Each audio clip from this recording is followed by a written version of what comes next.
nhân chính cơm Christ mẹ tay gần ngõ nhà có thương như mẹ nàng nhi hồng lý mong mai phù phật Christ mẹ chính như ya mùi man thâu nam nè ở cha ba bên mẹ nó yam bu nong ye chan bu ta bi nong lên qua ca hoàng thế yam bu phải chim nhớ nào sao ya Kawang sipsi kaya say tampu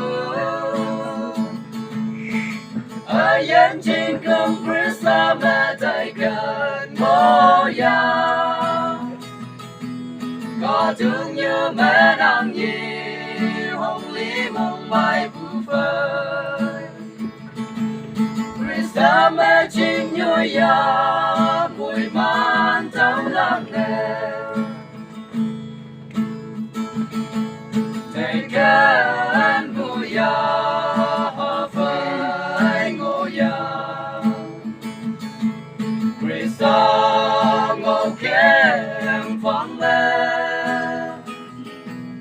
mùi man vui yung hoàn miên yung Christ phóng lên ngộ ya